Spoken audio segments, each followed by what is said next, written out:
Hello दोस्तों, कैसे हैं आप सब। आई होप सब अच्छे होंगे। तो चलिए आज हम शुरू करते हैं एक नागपुरी कविता। और इस कविता का नाम है नागपुरक भाई मन और इसके रचयिता हैं भीम महतो, जो गुड़ूबाजपुर के निवासी थे। भीम महतो को भीमसेन और बी महतो के नाम से भी जानते हैं और इनकी एक पुस्तिका नागपुरिया पचरंगी प्रकाशित है। तो आइए अभी हम इस कविता की शुरुआत करते हैं, जो इस प्रकार है। नागपुरक भाई मन सुतल ही का लखे, एतई बेरा भेलक मुदा नींद टूटत नखे। इसमें कवि यह कह रहे हैं हमारे नागपुर यानी कि पूरे झारखंड के लोगों को कि हे झारखंड के लोग, आप लोग जागरूक होइए, इतना सोइए मत, अपने मदमस्त मत रहिए। देखिए हमारा जो झारखंड है यह इसे लोग लूट रहे हैं, बाहर के लोग आ रहे हैं, रह रहे हैं, हमारा सब कुछ छीन रहा है, फिर भी आप लोग इतने सुस्त कैसे रह सकते हैं। उठिए, जागरूक होइए, अपने जो नींद है उसको तोड़िए। हमरिन कर धन जन तेव मोरब भूखे, हाड़ तोरब हमरिन उमन जीबै सुखे। मतलब यह झारखंड हम लोग का है, यहाँ जितने भी धन संपदा है, खनिज है, वह सब कुछ हम लोग का है। फिर भी इतना सब कुछ हमारा होने के बावजूद भी गरीबी में हम लोग हैं, मरणासन में हम लोग हैं, हमारी सबसे खराब स्थिति हम ही लोग की है।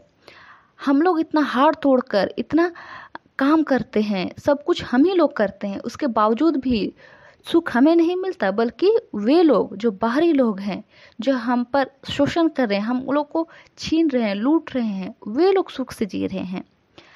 हमरिन ठिन हीरा मोती भरत सोना चांदी, सैकड़ों में जीना कठिन कतई मुँह छांदी।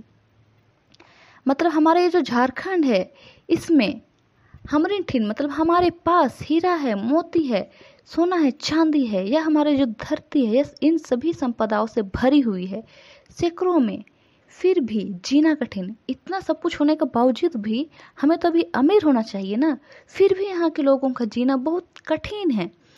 कतई मुँह छांदी मतलब बार बार मतलब अलग अलग लोगों के पास एक बात को दोहराना, मतलब या तो किसी काम की दुहाई करना।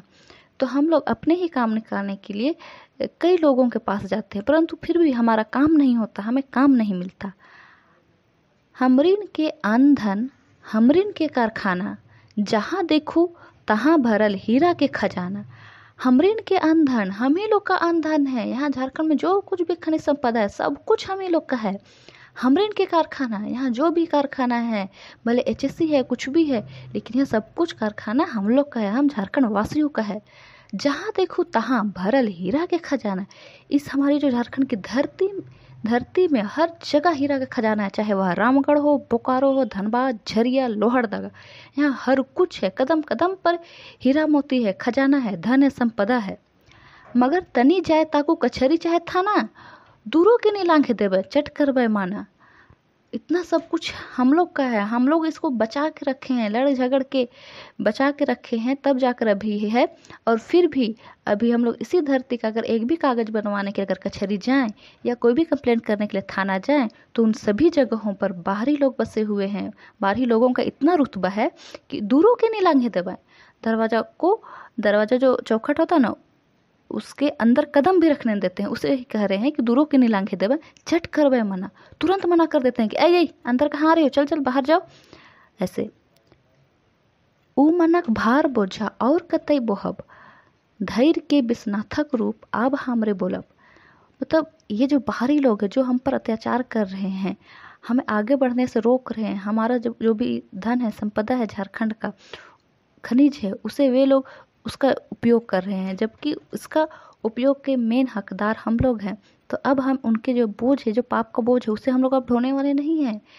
अब हम लोगों को जागरूक होना पड़ेगा, उठना पड़ेगा। और धैर्य के विस्नाथक रूप, विस्नाथक एक क्रांतिकारी हैं, तो कह रहे हैं कवि कि अब हम लोगों को भी क्रांतिकारी का रूप धारण करना पड़ेगा। जैसे हमारे पूर्वज जो भी क्रांतिकारी हुए हैं, वे जिस प्रकार लड़ाई किए हैं अपने हक के लिए, अपनी ज़मीन जगह जंगल के लिए, उसी तरह अब हमें भी जागरूक होना पड़ेगा, लड़ना होगा।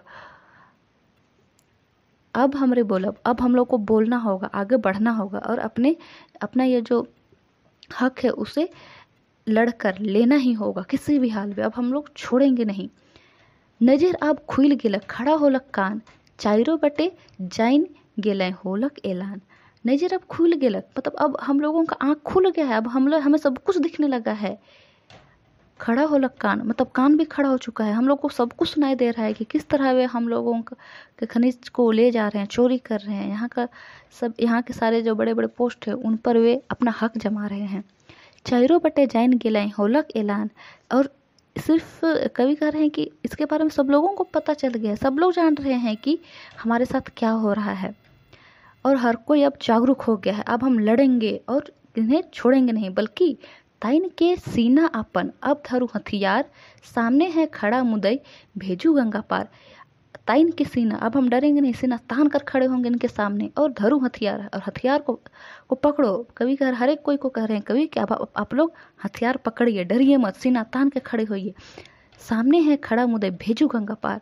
और ये जो सामने हमारे सामने जो खड़े हैं, ये जो लोग भारी लोग जो हमें लूटने आए हैं, हमारे ऊपर अत्याचार करने आए हैं, इनसे लड़िए और अपना हक छीन लीजिए इनसे। और इन्हें जो ये लोग जो बाहरी लोग हैं जो हम पर अत्याचार कर रहे हैं, इन्हें भेजू गंगा पार, और इन्हें अब गंगा पार कर दीजिए। और अब हम जागरूक हो गए हैं, अब हम इसका विकास स्वयं कर सकते हैं और अपना जो अधिकार है उसे हम लेकर रहेंगे।